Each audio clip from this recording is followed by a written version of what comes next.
Thanks, everyone. So my name's Bram. I'm a co-founder and partner at 5crowd. We also have two of our client leads here, Sean and Colin.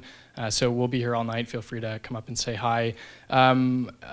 Whenever I talk with entrepreneurs, one of the most common topics of conversation is finding great talent. And working with remote teams is one of the best ways to get access to specialized skill sets on a just-in-time basis.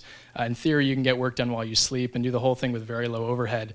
But it does come with its fair share of challenges. And at 5crowd, that's something that we've had a lot of learnings on. So just thought I'd come in and share 3 ideas that we have for managing remote workers. Just one quick slide, a bit of context on who we are. What we do is we help enterprise marketing and sales departments work with freelancers online to help them save time and money. So in my past life, I was a brand manager at a large packaged goods company, and just noticed that consumers are looking for more content more often across more channels, but costs are going up, budgets are getting tighter, everything's growing in complexity, and I wanted to build a different business partner than like the Mad Men, Madison Avenue, traditional creative guys. We launched in Feb of last year. Since then, we've done over 400 projects for 9 Fortune 500 customers, and half of our team is remote. So we're definitely more of a service company right now than a product company because we're focused on enterprise, but we'll see where that goes. On top of that, we manage and curate a global community of freelancers, all of whom are remote. So we've got a lot of experience dealing with remote teams, and just thought I'd share 3 learnings we've had. The first is to be mindful of the hierarchy of communication. You always want to be a little bit more personal than maybe you think you should. So if you're thinking about sending an email, get on your phone and give somebody a call. And if you're thinking about giving somebody a call, see if they're open to doing a hangout. We do hangouts all the time with our freelancers, and every now and then we'll actually really invest in the relationship. This is Veronique. She's a graphic designer, an illustrator for us in Pensacola, Florida. So I actually flew down there and co-worked with her for a day, just to get a little bit more personal and get to know her. And there's a lot of great insight work that came from that.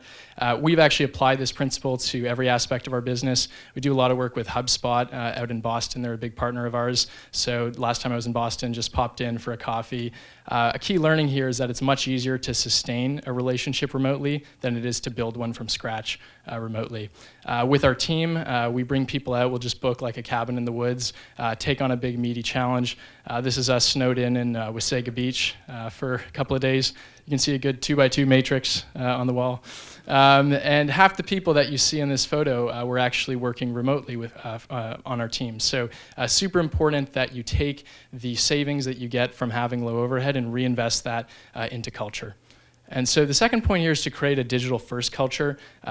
Culture shouldn't be reserved for the people that are at your office. You should build in a way that it transcends any sort of borders. Some ways that we found to be successful, shared Spotify playlists are awesome.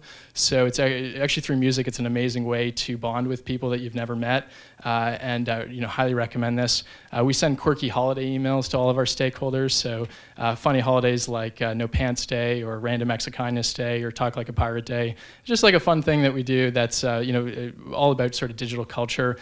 GIFs, tons of GIFs. Every email I get has a GIF. Every time a freelancer submits an invoice or submits a proposal, they see a unique GIF.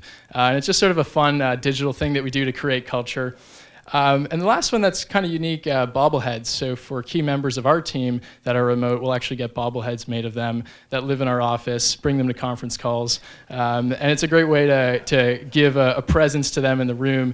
These things sort of sound weird and it's a little bit quirky the first time you do it, but then you actually remember there's other people on the phone call, and they definitely appreciate that. The last thing I just thought I'd share, because I think it's often overlooked, is that trust is really important when you're managing a remote relationship, and nothing builds trust like a really great experience when it comes to payments. So it really needs to be clean and simple and fully transparent. At 5crowd, we just built our own AP system that integrates with the top payment platforms that freelancers use. And one of the cool things we did is that as soon as an invoice is actually approved by our team, a calendar invitation is automatically sent to the freelancer on the day that they get paid as like an all-day meeting, and it has the way that they're getting paid, all the invoice details, and we found that we no longer get anyone nagging us. There's full transparency, and it builds trust right from the get-go. So just something to think about if you're working with remote teams. I hope that was helpful. I'll be around if you have any questions. Check out our blog and hit me up on my email. Thanks.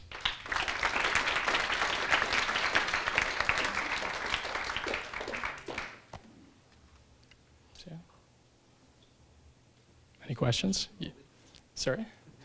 Yeah, yeah. If there's anyone on the conference line that has a question, yeah, feel free. Yeah. How did you get your initial version up?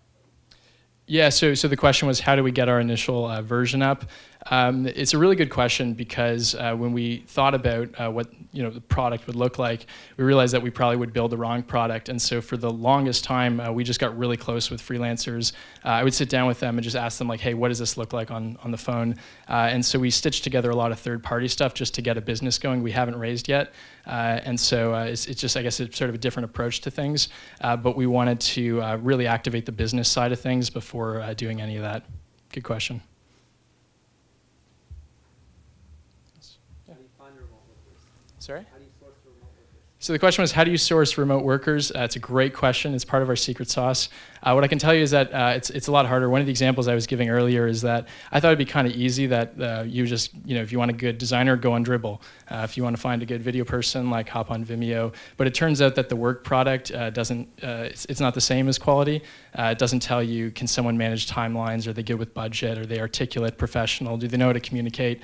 So one of the things that we do is we've started to get to the stage building a data set that we can analyze like what makes a good 5crowd freelancer and then help that to inform our sourcing strategy. The other thing that we do is simulation projects with our freelancers before they ever go live on a project. And then the first few times we're hiring them, they're actually redundant. And we're just able to rank and yank, sift and sort. Good talent comes to the top and the rest is jettisoned. Cool. All right. Thanks, everybody.